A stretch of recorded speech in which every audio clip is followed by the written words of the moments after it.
Welcome to Betrayal Recovery Radio, the official podcast of APSATS, the Association of Partners of Sex Addict Trauma Specialists, hosted by Dr. Jake Porter.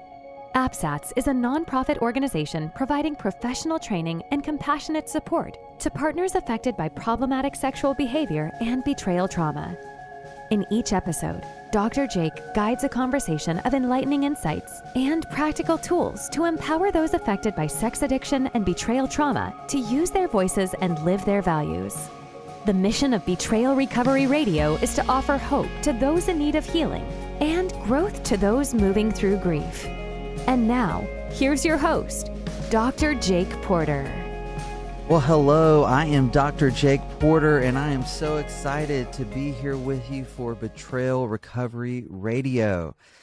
If you're new to the show, I just want to let you in on the fact that this is my first time to host the show as its new host.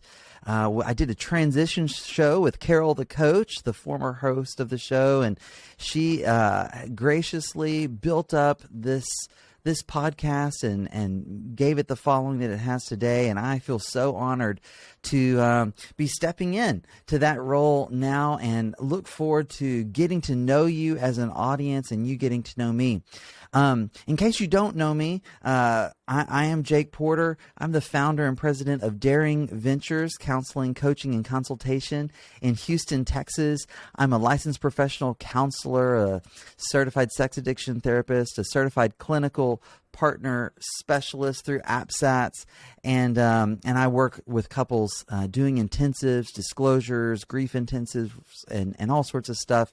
But I have a passion for this work. I have a passion to see those who've experienced chronic betrayal, those who have been part of committing chronic betrayal, move into a place of healing and restoration and even growth. So I've got great plans for us and this show together. I want to thank APSATS. Listen, if you don't know about APSATS, APSATS is the Association of Partners of Sex Addict Trauma Specialists, and it is a nonprofit organization that does a great job advocating for those who've experienced betrayal, and also training, providing quality training for those who want to care for and walk this journey with those who are recovering from betrayal trauma. And so if you don't know about APSATS, go to the website, APSATS, that's APSATS.org, and see what they've got going on. Just a couple of things that I do want to mention that APSATS has happening right now.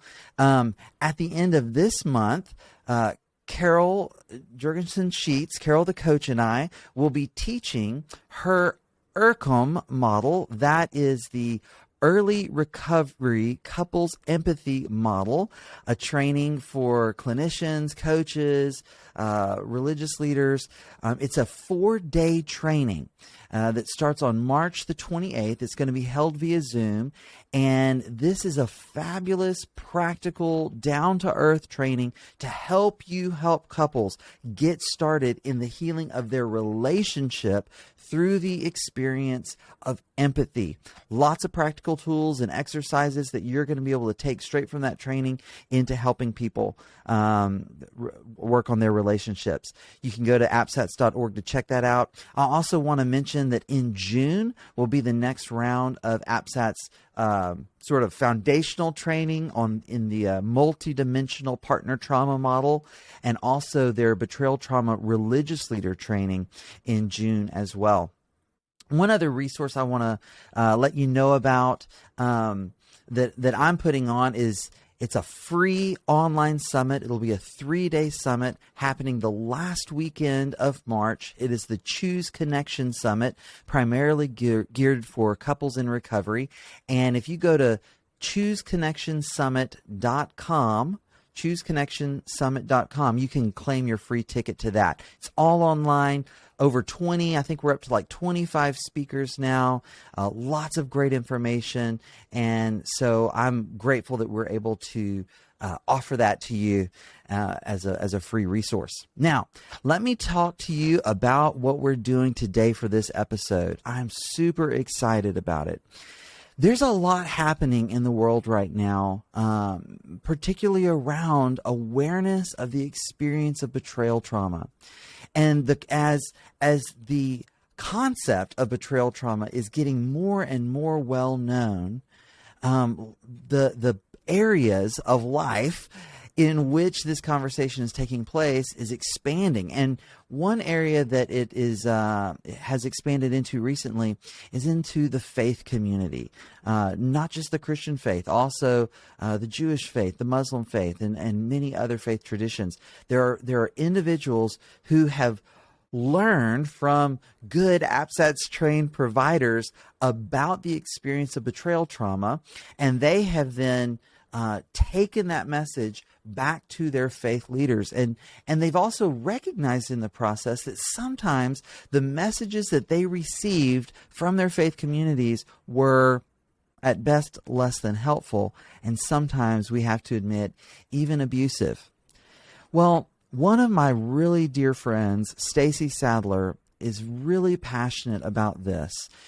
She wants to see change happen in faith communities, but she wants to equip people to advocate for that change in ways that are actually effective and actually in line with folks' own values. So rather than coming from a place of hurt and wounding where people might speak in ways that they end up regretting or ways that might prevent them from being heard, she wants to help those who've been betrayed work through their own process so that they can find their voice and advocate for change within their own faith communities. Stacey is a licensed professional counselor here in the Houston area.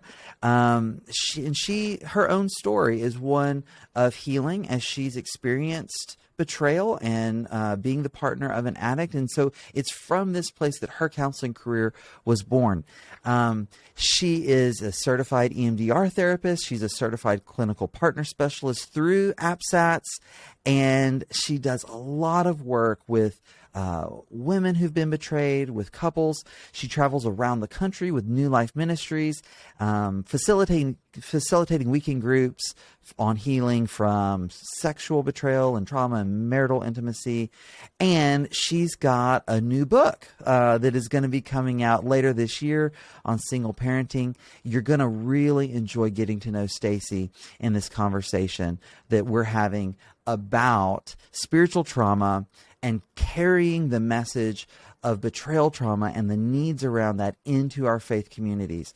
She's even going to talk about a new project that she's launching to help you find your voice and learn how to be an advocate for change right there in your own faith community. So without further ado, let's get into this conversation with my good friend, Stacey Sadler. Welcome, Stacey. You are above all of that, my friend, and I am honored to have you here today. Oh, I'm honored to be here. Thanks so much for having me, Jake. Yeah, well, I'm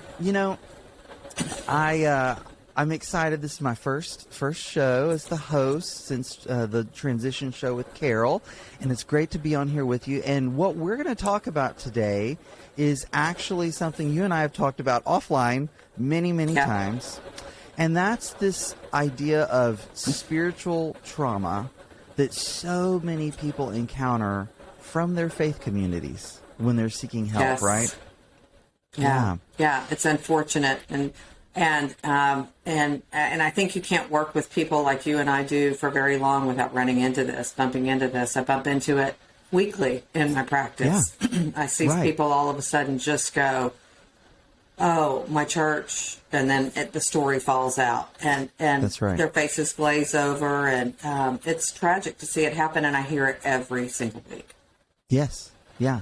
So just yesterday, I was with a group of professionals, and several of them made the claim, no helping professional would ever say to a betrayed partner that they had a role in their husband's or their partner's addictive behaviors, sexual behaviors. And my jaw dropped. Like they were serious. That would never happen that a counselor or a pastor would say that. Right? That's Really? what I did. Really? I am yesterday. We hear it all the time. That's what I We said. hear it all the time. So all the many time. people come in. They've got these stories about what their they're well-meaning, probably, right? Yes. Pastor, church Sure. leader, small group leader, Sunday school teacher said. Yeah. Sure, because the message has been sent out there that if you don't meet your husband's needs, he's going to go elsewhere. If you don't keep your man happy, he's going to go elsewhere. I mean, that message gets sent, among others, many others. It does. And it's important, I think, the way you're phrasing that, and this is what I said to the group yesterday. Someone may not look a woman in the eye and say, this is your fault. But there's a whole lot of other things that are said that when you add them all up, that's the sum total of the message. You had a part to play in this. Right. And sometimes it's a subtle message that comes when someone's telling their story about, how often they have sex or what it means to satisfy a husband. And so it may not be said directly to someone, but it might just be said in an offhanded way. And the people in the congregation or reading the book or whatever material it comes by are sitting there going, something's wrong with me. It's my fault. It immediately goes to, it's my fault, or I should do something different to change this and to keep this kind of thing from happening, which you and I know is not true. Right. So before we get too far ahead on this, let's back up and let's just try to get some definitions established, okay? Mm-hmm. And I didn't even tell you we were going to try to do this, but let's try to come up with a definition of spiritual trauma.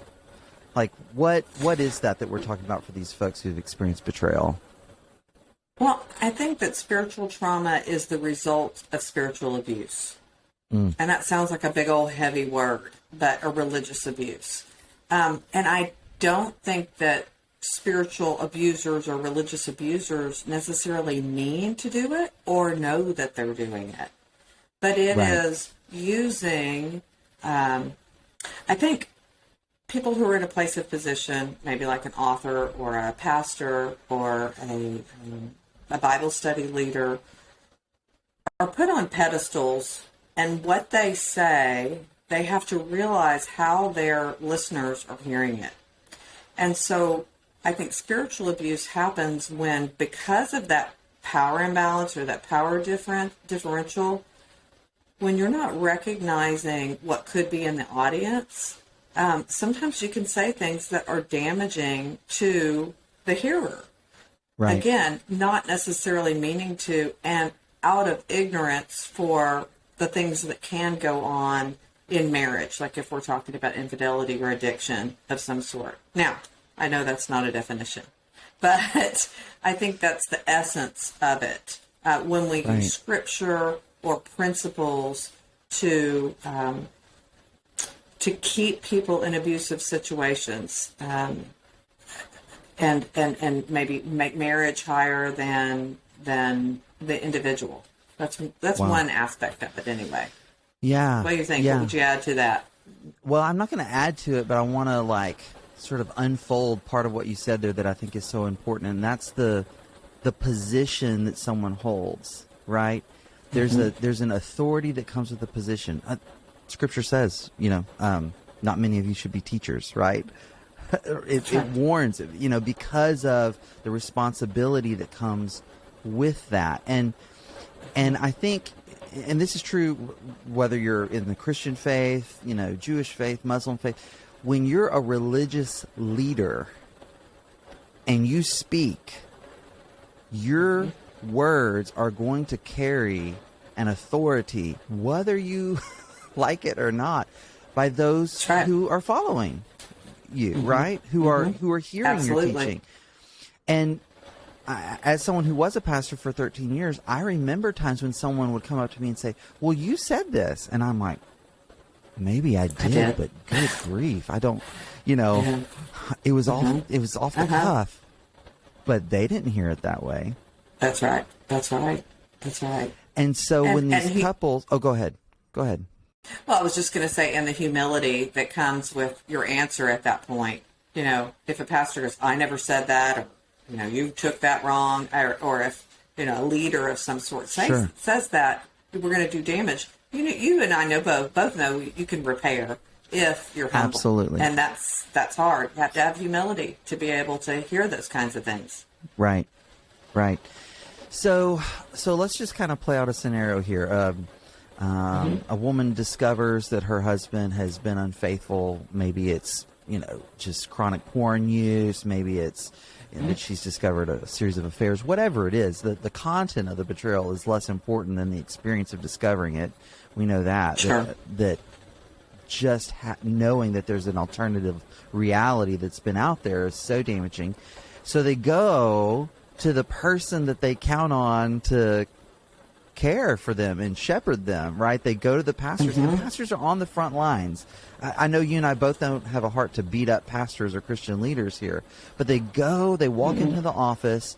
What are some of the things that you've heard women say that they've heard in those offices?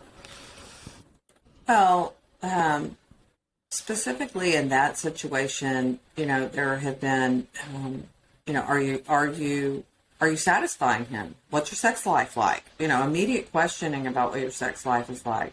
Yeah. Or, well, we'll get him in a support group in the church. We'll get him in a men's accountability group in the church. That really... Okay, explain to people that smirk on your face when you say that. Isn't really designed to deal with a deep sexual addiction. Right. And, of course, when someone's discovering that their husband's, like you said, doesn't matter what the content is, we never know what the whole big picture is. That's why we do disclosures, right? So if a pastor's his answer is just to send him to a men's accountability group, it's only as good as the accountability. And That's so right. I asked a man the other day, I said, did your accountability group know, after he failed the polygraph, I said, did your accountability partner know, that your group know that you were still having an affair with this woman, you were still carrying on with her? And he said, no, they never asked. Wow. And so if there isn't, so sometimes those groups, as good as they are for a lot of other things, right? Someone with a deep sexual integrity issue or a sex addiction, it's just like scratching the surface. Right. That's a whole different animal. Right. And so sometimes they see our sweet ladies as our partners as hysterical, and you need to calm down and you're just off the rails. But you and I know that traumatized women or men betrayed can act really crazy because they've been gaslit and made to think they're crazy. And one of my biggest things, and I just happen to have it right here because I thought we might be talking about this, is I was handed a brochure on anger by my care minister when I told her what I was going through. And the answer was, Stacey, you can do something about your anger. So in that case, she's looking at the speck in my eye when there was this log of a problem. And, you just keep doing better. You just keep, doing your piece. And you add that to biblical truths like winning them over without a word, from 1 Peter 3:1, and things like turning the other cheek in Matthew 5. And so I'm going to go home with this message of, I don't have a voice. I shouldn't use it. I should not speak out truth.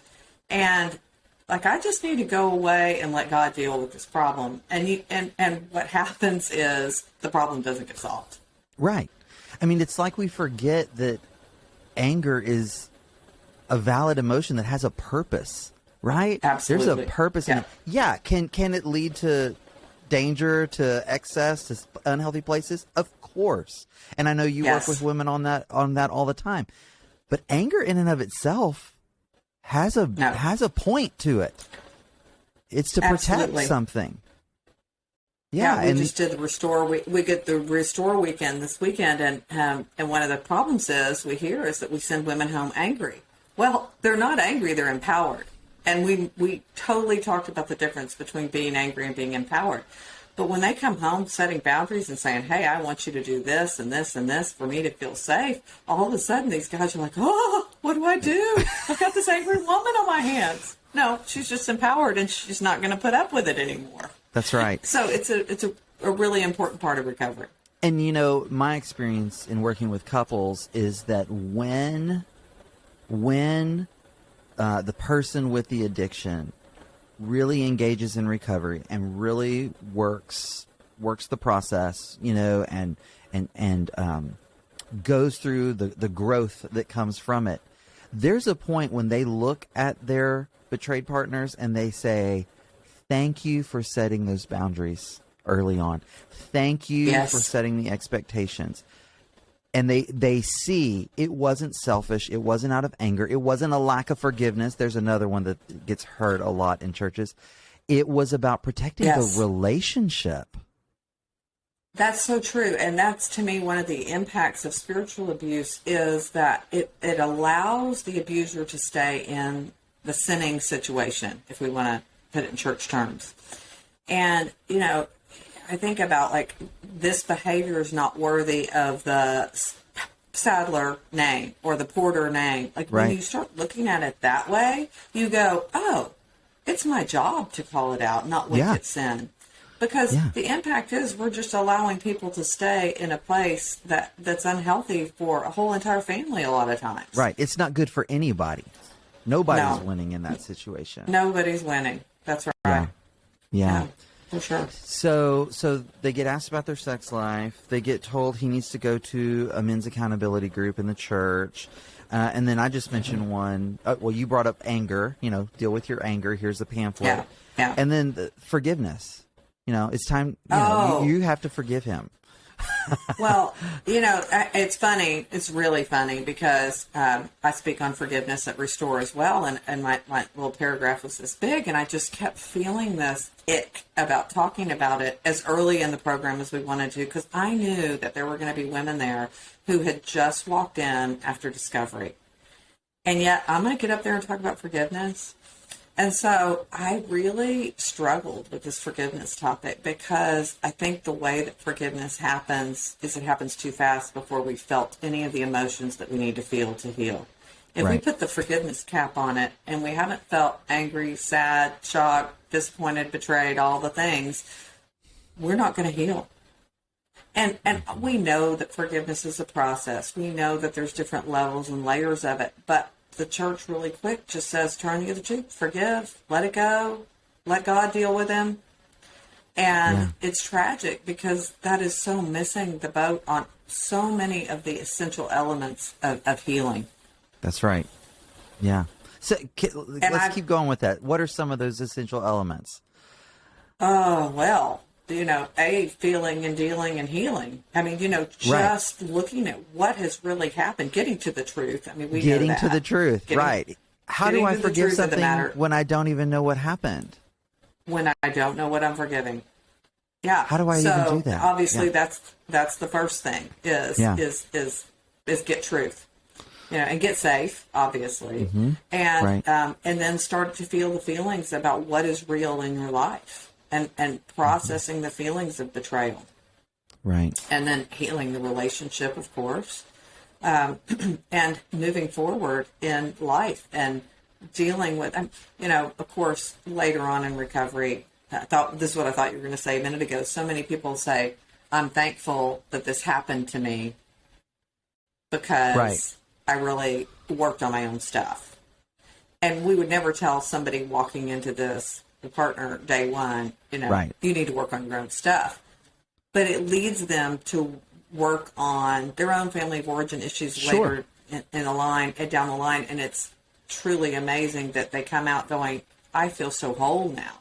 And that's when I get all the feels myself, is when they can be thankful for what happened to them. But if you're listening and you're in day 1 or day 20 or day 1 year, don't even listen to what I just said. That's right.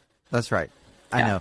Yeah. That's that post-traumatic growth. It's out there. Google it. You know, I know Carol's done episodes on it. You can listen to past episodes. It's out there, but you don't have to You don't have to push yourself there. It happens as a result of walking day by day through what's right in front of you, as you make your way through this journey. So back to the spiritual part of this, we know, and the multidimensional partner trauma model talks about this, that the betrayal, the experience of betrayal trauma, it's not limited to, my partner and me. The damage, the wounding there, it's not just my partner and me. It's also my partner's friends who knew, or the family who knew and didn't tell me. And what if the men's group at church did know this was going on for years? And absolutely, they just kept praying for him. Now they've betrayed. And then that gets put on God as well. God, how could you? Why would you let this happen? Why did you let it go on for so long? Why did you not let me know? Right. Yeah. And so the first step to dealing with that is to feel it. It's to identify it. It's to go through and ask, what did you hear? From who? Did it come from your family of origin? Did it come from an organization? Did it come from a book? Did it come from a Bible study? Did it come from a podcast? Did it come from a sermon? Where did you hear it? And what did you feel? Feeling all the feelings that surround it. Right. And those are the first steps to start to say, okay, how do I heal from it? Because we know what trauma does to the brain. It just scrambles everything up there. And like you said, it gets attributed to God. Yeah. Yeah. And it makes sense why. I get it. Those are valid questions. But what you're saying is we have to let people face those questions. We have to let people ask them and make space for them. Yes. And we ought to be doing that in our faith communities as well. And yet so often that's the most dangerous place to raise these questions. And that's the tragedy of it all, Jake, is I've always had a heart for the church to be a safe place and a place to heal. But what do trauma survivors do when they're misunderstood in their church? They leave. They leave. And I'm the first one to help them set a spiritual boundary that says, hey, if there's a sermon on marriage or there's a sermon on, forgiveness, you don't have to go. Not that they need my permission, but sometimes they do need my permission not to go. And I had a lady, who was going to leave her church, and good friend, and she had prayed about it for months and months and months and talked to many mentors about it. And we realized that her church was pretty toxic. So when she went to leave her church, her pastor said, by what authority do you have to leave this church? Wow. That's something. Yeah. Well, narcissism is a little bit of the problem there. But I'm like... and... Yeah. Wow. Yeah. So I love what you just said, though. It kind of flew out really fast. I want to go back to it. Setting a spiritual boundary. Right? So I don't have to listen to a sermon on this topic. Which, let's be clear, it doesn't mean that everything in that sermon is going to be bad or unhealthy or harmful or toxic, but it might be for that person or that couple, right? Yes, and it hits in the wrong place just because it's a trigger where they come from. Sure. And I say that spiritual boundaries also have to do with friends, well-meaning spiritual friends. Somebody gave me a journal. In the front of the journal, it was, just keep looking to God. Don't look at your husband's faults. Da da da da da. And I still have that journal, in the front of it. And it's like, just ignore the bad and look at all the good. Well, that was my problem. I was doing that for so many years. So the boundary there is, if you're spiritualizing this problem, that's a way deeper problem. I've got permission to say thank you, but I don't need to hear that. Yeah. Yeah, that's good. That's really good. So there's something else at play right now at this time in our society, in our culture, where more and more folks are waking up to this dynamic, right? We've gone through a generation now, my generation raised in the what was the name of the book? True Love Waits movement, and the I Kiss Dating Goodbye, the purity culture, all of that. And we're now seeing the fruit, a lot of the fruit that came from that. And it's opening on a lot of eyes. It is. And you and I have talked a lot about this, Jake. And it's good that it's opening a lot of eyes. Right. Because the way we begin to make changes is by having a voice. A decent conversation changes people's minds. So we want to learn how to have that decent conversation. The problem is not everybody's having a decent conversation. Right. And I came up with the essential ingredients that I think people needed to be to be able to share this message. And when I looked at the letters and I was kind of creating an acrostic, I just lost my mom, 99-year-old mom, and both my parents were involved in less than a month ago, or a month or so ago. And both my parents were involved in recovery. And when I looked at the letters, they spelled out my maiden name. You're going to take a sip of coffee at the wrong goodness. time. Yeah. Oh, yeah. Wow. And my maiden name was Sheps, and it's SCHEPS, sanctified, set apart. Like, not everybody's called to send this message. Right? Credible. You got to be credible. The biggest one is you got to be healed. Wow. Because if you're not healed, you're going to be emotional. Overly emotional. You've got to be educated. And I'll talk about that in a minute. And you've got to be passionate. And passionate's not emotional. And then solid. And so that's what I am passionate about, is equipping people to do this. To speak of their trauma, but in a healthy way. So I want to back up a little bit. I keep doing this. I want to back up let's get clear. So there are a lot of people who have come out. It's like their eyes have been opened. They're realizing this was toxic. This was abusive. What I was taught, the books I was reading, some of the sermons I was hearing, the counsel I was given, and they know it hurt them, and they know it's still happening in their faith communities, and now they're wanting to speak truth to power. And so you're saying there's a way to do that. There's a way to do that is effective, that still honors your values, right? Yes. Okay. And go ahead.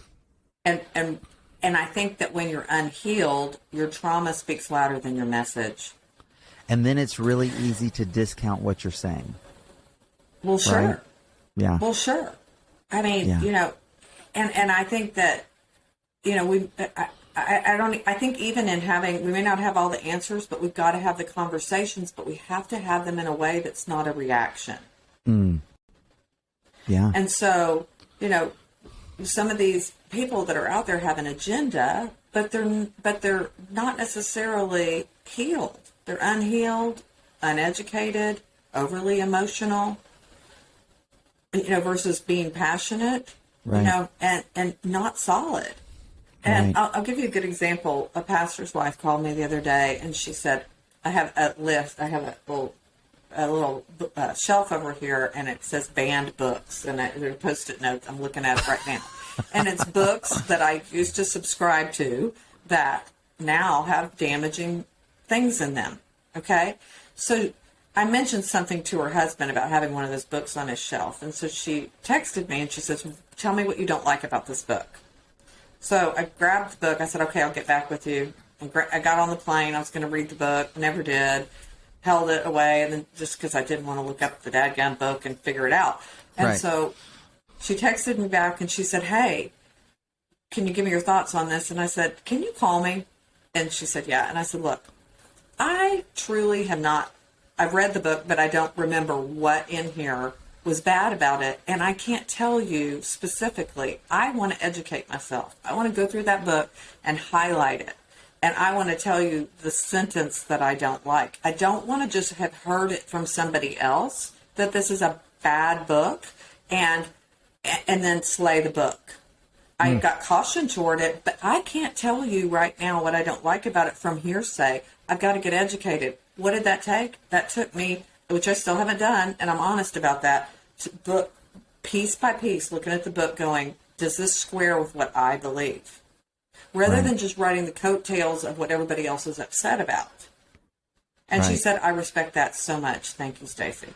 Yeah. And so now, whenever you do get to it and you enter that conversation, she's probably going to receive that in a way that, you know, if you just shot off some, like you said, emotional response, right, to her that's more vague in general. But, you know, I understand. I understand why people get caught up in the noise of these things, because they've been hurt, right? And we know that anger is a physiologically numbing emotion. It feels a whole lot better to be angry than hurt or afraid. That's right. Right? Yeah.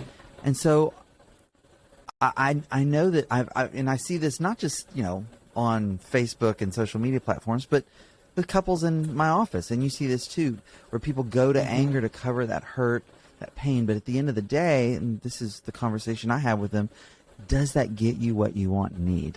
No. Does that accomplish your purpose here? And it really doesn't. Yeah. So here's a concept that I would have taken wrong, or maybe someone would have, a pastor or a Bible study leader would have told me wrong in the past. And it's the concept of meekness. And there's just this fine line. I know. Meekness. So I remember the concept of power under control. And I Googled it a while back. And the word that pops up is meekness. Wow. Okay, who wants to say they're meek? That's just like mousy meek, right? That's what I think of as a mouse, yeah. I know. So like ick, right? Right. No, I looked it up. The Greek word for meekness is praus, Praus. And it's the word for a Greek war horse. Strong, empowered. But that war horse is trained to obey at the slightest command. So I'm like, okay, so there's tons of power that I could put out there, but yet, who am I obeying? You know, for me and my belief system, I'm not obeying a harsh taskmaster. I'm obeying the Lord, and He wants it for my good. So He says, hey, if you have a little self-control, you might be able to even listen to the other side and validate the fact that it's hard for this Bible study leader or pastor to understand, or you may find out a whole lot more if you're able to listen. And so if I can control my reaction and my emotion, I might be able to send a powerful message. And when I think about that dynamic of controlled power, like gentleness and strength, I think about the founder of APSATS, the first president of APSATS, Barbara Steffens. So shout out to you, Barb. I mean, I've watched her at, you know, the Society for the Advancement of Sexual Health and these major organizations where there are people who opposed her message, and with clarity and strength and humility, she speaks truth to power. And it carries a weight that if it wasn't that combination of characteristics and traits, I don't think it would. Yeah. Agreed. And we've laughed before about channeling your inner Barb Steffens. That's right. And if only I could do that. And I'm working toward that, and I'm working toward training people to do that, because I think it's so important if we're going to make a change and keep unity. Right. You know, we want to keep unity. We don't want to keep unity at a cost of abuse to other people. Not unity for the sake of unity. Right. No, not at all. But if we can keep unity, because I do believe people's hearts want to hear the truth. Some do, some don't. And the truth is, if we can come in this way, those that don't want to hear it or not able to hear it, we can shake the dust from our feet and say, okay, moving on. Right. Right. Now, to do that, though, it reminds me of the H in your acronym.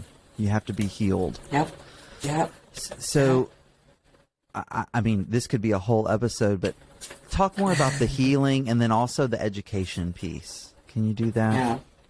Well, so, I think that once I'm starting a nonprofit called Beautiful Outlaws. And the reason this came about is so many women came to my office and we'd start talking about the subject, and then we'd both get passionate about it.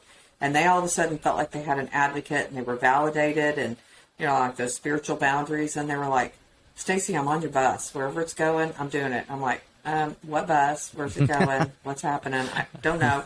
But this idea of Beautiful Outlaws started happening. And the reason that I call it beautiful, well, we know our women are beautiful and our men are beautiful. And this does not exclude men. That's right. Men. Men have been betrayed too. Not even just necessarily. There's a lot of ways of betrayal. You know that Jesus was betrayed, and he's pretty beautiful. But anyway, it's an outlaw is someone who is put outside the protection of the law. And again, I don't feel like the church is protecting betrayed partners and other people that have been spiritually traumatized, right? Right. Some aren't. And that common reasons for outlawry were rebellion or conspiracy. Wow. So yeah, I think that fits. Except I don't want to be rebellious. I want to go against the grain in a gigantic, godly way. And my mission is to enlist, equip, and empower the betrayed to speak their truth of their trauma in love. Not in screaming it, not in overly emotional, but to speak it in love. And so when I started creating this, the very first step is healing. It's got to be healing from the trauma, because that's the way you end up having a healed response and a clear response and a credible response. And so for me, I've created a program where we start recognizing the pain and what's happened in our trauma and our spiritual trauma, where it's come from, and then feeling the feelings surrounding it. And you and I know what's going to happen after we do all that. We're going to be flooded with a lot of hard emotion. Right. So learning how to become grounded and learning how to come back to yourself and all that. And then eventually how to have a voice and then how to advocate for change. Yeah. So that's the guts of the program. One last thing before we move on from your acronym, the SOLID. What do you mean when you say solid? At the end. That's a good question. Yeah. You got to be solid. Jake, for me, solid is just a feeling that you feel inside yourself. Once you work through your trauma and you believe in yourself and you believe in your reactions, one of the biggest things trauma does is keep you from trusting yourself. And wow. I think once you start trusting your intuition and your gut, that's what solid means. That's good. That's really good. It's pretty personal when you made me really think about it. It's a gift of recovery. It's a gift of recovery. That's good. And I mean, what I'm imagining is when you get to that place, that sure footing, okay, now I can use my voice and I'm not going to be, mowed over by someone who doesn't receive what I have to say. Because I know I've done the work inside myself. I've got the awareness now and the strength within myself and by my faith to know that what I'm saying is true.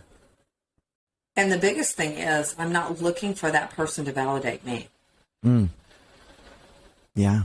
I am looking to share a message that will help others. But I'm not looking for that person to validate me. Right. I knew that my care minister was going to be the one walking me through my mother's death, the one that gave me the brochure. So a few months back, I met with her, and I just confronted her and told her in a very loving, beautiful outlaw kind of way, hey, this is the impact of this on me. she couldn't get it. I mean, she said she got it, but she said, oh, I still give those brochures out. She says, because anger is something that we all can do for ourselves. That's just one piece of the equation that we can help, and I think it still helps. And just out of that 2 or 3 hour discussion, I just could sense that she still wasn't getting it. I didn't need for her to validate my trauma, that she traumatized me. I just knew I didn't need that between us when I was grieving my mom. Wow. And sure enough, it was fine. I needed to do that. But I wanted to educate her because I didn't want her to keep handing out this pamphlet without validation that I had a right to be angry, or that people have a right to be angry when they've been wronged. But, the alternative to that, because you're solid, you were able to have the conversation, didn't have the ending that you wanted, and you were able to walk away and be okay. Versus, and I've seen betrayed partners go through this. They want people to understand, and rightly so. But when they don't get the reception they want, it's like even when they walk away, they're not walking away from the conversation. They're playing it over. They're spinning around. They're coming back to it. They're going to try again. And that's all normal, and it makes sense why. But it's crazy making, right? Well, it is. And if you're a recovering people pleaser, like some of us in the house, that's hard. Yeah. That's really hard, is to let go of people that can't get the message and don't understand the message. Right. So which means you also need a community of people who do. People who do understand. Yeah. And so when person A doesn't, and I've given it my all, I can walk away and I can go to my tribe, my safe group of people, and I can say, I tried again. Well, and they know what it's like. And it sounds like that's what you're trying to create. Mm-hmm. So if people are interested in finding out more about Beautiful Outlaws, what do they do? They go to beautifuloutlaws.com. Oh, and there you go. Yes. Yeah. And I also have a link on my website, staceysadler.com. But there's worksheets that I have on there that just help you get a flavor, just a touch of where my trauma is and what do I need to start to do to heal it. And they can download those free PDFs right off my website. But I'm also going to start a group of women that are going to be the first Beautiful Outlaws. Oh. And so I'm going to have 8 women. It's just a beta group where we're going to come in together and figure this out and start to be that healthy validation for each other. You're not crazy. You're a good Christian. Your heart is good. You have a good message to send, and create a really safe place to heal, and then learn how to be an advocate for change. And so we're going to meet weekly for 8 weeks on a Zoom call. And I'm just really excited about it. It's $100 a week, discount if you pay up front. But I really hope that this creates change. We want the goal to be for the church to become a safe place for people, and for less and less of the spiritual trauma to happen. That's the goal. So people can go to beautifuloutlaws.com, get the worksheets. They could reach out to you about the group, or is there a place to... Okay. Absolutely. Yes, there's expressing interest button right there. Okay, and all right. We can talk about when that's going to be and what we're going to do. Just so excited to do this differently than you and I have seen before, Jake. And, and it's funny because when you start talking to people start coming out with their story and saying, how do I talk to this person? And what do I do? And I've sort of felt that way. And so I know there's a need for this. Yeah, for sure. For sure. I love it. Changing the whole dynamic of the conversation in a way that will probably be more effective and more in line with people's values. I love it. Well, Stacey, thank you so much. This is fun. Yes. I love the work you do. I appreciate you so much. And I'm just going to say I'm so glad that you're on here, Jake. Thank you. I'm honored to be the first debut on the Betrayal Recovery Radio, and I think you're going to be the most awesome host because you care so much for all sides of this, partners and the guys with sexual integrity issues, or the women, and you're gonna knock it out of the park. Oh, thank you, my friend. Represent us well. Thank you, my friend. I appreciate it. You have a good one. Thanks. You too. You've been listening to Betrayal Recovery Radio, the official podcast of APSATS. If you've received help or hope from this episode, I encourage you to share it with someone you know. If you've not yet done so, please subscribe to our podcast on your favorite listening platform. Thank you for joining us.